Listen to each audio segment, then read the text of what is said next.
On Sunday night, Trump appeared to shift course on releasing the Epstein files. So, here to help us make sense of these head spinning pivots and the rest of the week's major political developments is our political panel. Up first, we have Egberto, Willies, host of KPFT's Politics Done Right. So, hello and welcome to everyone. How this is playing out largely throughout the country. We saw after the Democratic wins, a handful of senators vote with Republicans to reopen the government. And so, Egberto, I wanted to get your take on what are some of the some of the blowbacks, perhaps, that people are still experiencing. We know that flights are supposed to go back to normal today, and so that's great if you're flying domestically. But in addition to, as I mentioned in the intro, the reapplying for food stamps, there's some other ripple effects from all of this. Yeah. First of all, it turns out that the store owner who lost all those sales during the none of that is going to come back. So people can't expect that things are going to get back to normal frequently. But I think one of the most important things that people are going to feel is what did we do this for? Right. I think they're going to say, okay, so I missed all the payments. The government workers are going to be paid. But for those who weren't government workers, whatever they lost from having the lack of government workers, that's not going to be, there will be no comeback from that. If I'm able to kind of piggyback on something that before, when we talk about Marjorie Taylor Greene, she shouldn't be trusted at all. Of course not. But I did a piece yesterday where I said that I think, let's leave it up to her. Let's see if she's going to support things like basic income. Let's see if she'll support things like family leave. Let's see if she's really going to make a change. And then we can decide whether her words mean anything. Egberto, before I pivot to your question, I just wanted to get your take on, I guess, this fallout, and especially from the point of view from Texas, if there seem to be cracks in the MAGA base. Oh, definitely cracks in the MAGA base. I mean, I can actually see it. I talk to a lot of people. I get a lot of calls on my program, and there are a lot of people who now want to know what's really happening because a lot of folks are starting to feel snowed. But, the one thing about it is Donald Trump knows how to pull victories out of failure, victories out of losses. And the reason he gets away with it, it's because there are not enough of us that have enough of a large platform to point it out as the mainstream media appeases him. We spoke about his poll numbers a few statements earlier. His poll numbers have never been good, ever.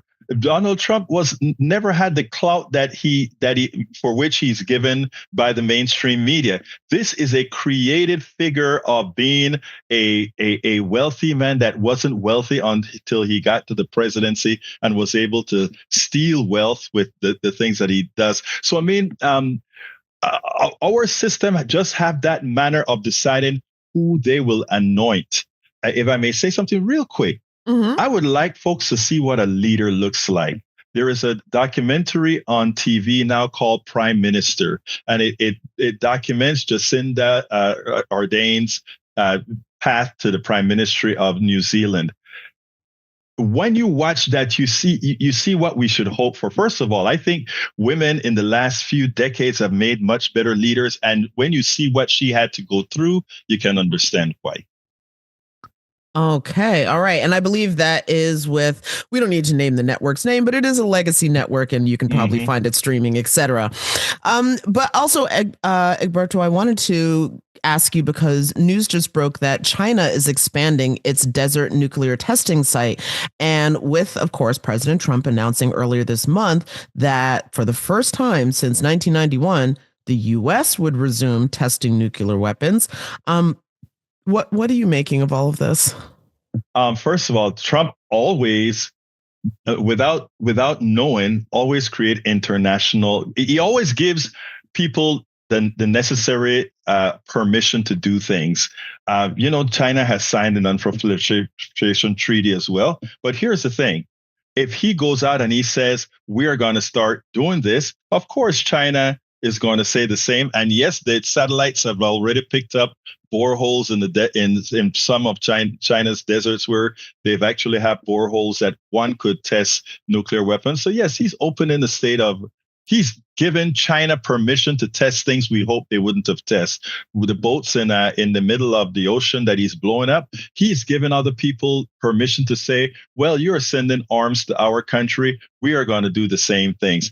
He is opening the doors for a whole lot of things, from a minor Cold War right back to other countries legally terrorizing us. I do want to find out from our guests, what is on your radar for this coming week? It seems like all the things are up in the air. The idea that Donald Trump is invincible, I don't agree with. I think Donald Trump is needed right now. He is who Peter Thiel needs right now. Peter Thiel is the one who lined up J.D. Vance to be where he's at right now.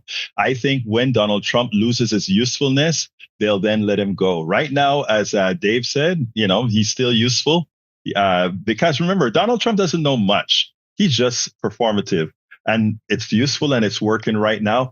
Whenever that real crack occurs, and whenever the media, the mainstream media, agrees that the crack occurs, then things will change. And I think J.D. Vance will be right there and ready with the backing of all the billionaires, specifically Peter Thiel. And I think that's where we're at. But I also think that is where we defeat them. So I think they have much less power than they believe. All right. Well, we're going to have to leave it there, but what a note to leave it on. Many thanks to Egberto Willies, host of KPFT's Politics Done Right. All of our country's problems, from polarization to ignorance on domestic and international issues to a complete misunderstanding of our economic and healthcare systems, are a direct result of a derelict mainstream media that too often bend over backwards to support corporate or bought politicians' wants, as opposed to the people's needs for real information to make their lives better. Independent media is the only solution to inform truthfully and factually. Why? Because our loyalties are to you, the ones who fund us with small dollar contributions and subscriptions. Please consider supporting our independent media platforms by subscribing to our Egberto Off the Record newsletter at politicsdoneright.com/newsletter. Again, that is politicsdoneright.com/newsletter. It's an investment that pays incalculable dividends.